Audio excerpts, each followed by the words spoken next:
So this is a topic and a conversation that you and I had touched on. I want to say it was over a year ago. We'd had a conversation about this, about the connection between betrayal, trauma, and PTSD, the overlap, the interplay of these two things, how one can maybe affect the other.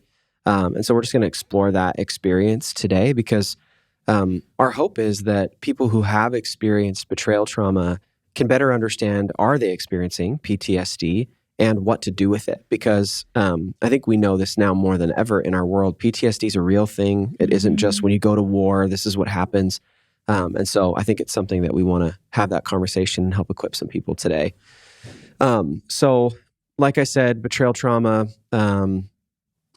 I think we hear a lot that it shares some similar components to PTSD or post-traumatic stress disorder, but we want to flesh this out a little bit. So can you just kind of lay the groundwork? What is PTSD? Sure. So PTSD is basically a disorder where a person has difficulty recovering after they have either experienced or witnessed a terrifying event.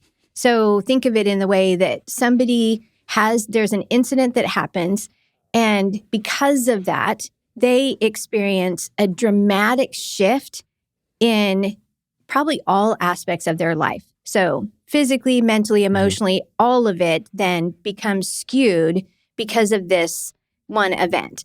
And, we talk about it a little bit, especially when we talk about betrayal trauma, but it really is something that's quite common in the U.S. In fact, they estimate that there are probably 3 million cases every year in the United States. So it really is something that's more common than I think. Like new cases? Uh-huh. Wow. Yeah. Okay. So it's out there and it's real and it definitely impacts people's lives. Yeah, I think we're talking about the kind of events or exposure to events that really our brains were just not designed to handle.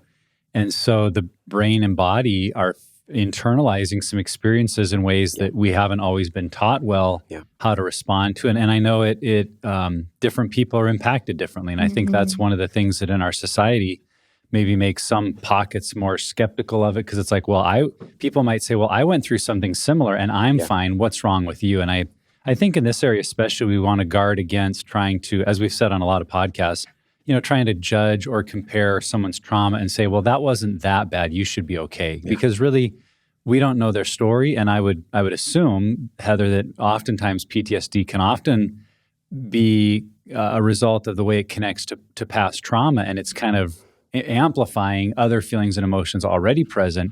And we just don't know what someone's going through. We don't know their past. We don't know the whole story. And so I think for the listener that's maybe, even as we get into this topic, like, oh boy, here we go, PTSD, I've been through hard stuff and I'm fine. Well, maybe you are, and we thank God for that. But that doesn't illegitimize or undercut what someone else may be going through. And that's the goal today, is just to really get into that more. So as we look at the topic, Heather, how would someone know if they're actually experiencing PTSD versus what we might classically just call trauma? And I know PTSD is like an elevated form of trauma. So how could someone know if they're reacting to trauma to that level? What symptoms would they look for? So some of the symptoms can be immediate, and then there's some can be delayed. And I think that a lot of that is environment and what's happening in their brain that is going to determine whether or not they have this early onset of these kind of behaviors, or if it's something that ends up showing up later. But there's actually a lot of symptoms that someone can experience. And in our new Betrayal and Beyond, in Chapter 2, we cover a lot of this in a lot of depth, which might be helpful to somebody. But some symptoms are intrusive thoughts, reliving the event, having recurring nightmares, either of the event or just nightmares in general. Emotional distress, being disengaged or isolating in a way that maybe the person didn't do before, less interest in activities or things that they used to enjoy, negative self-talk or low self-esteem, feeling numb, feeling helpless, and then even like behaviorally, sleep disturbances, insomnia, becoming hyper-vigilant about everything, like looking for danger in your environment, having that be something that's constant.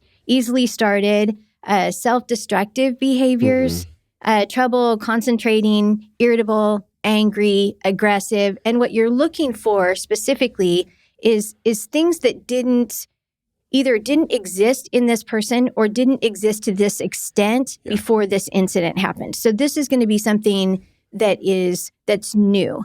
Even if somebody maybe to some extent has maybe mood swings or something that is just part of their personality or part of their temperament, what you're looking for in these symptoms is something that is more extreme, that's more exaggerated, that didn't exist to the degree that it does now. And so I think that is really an important clarifier when we're looking at different symptoms.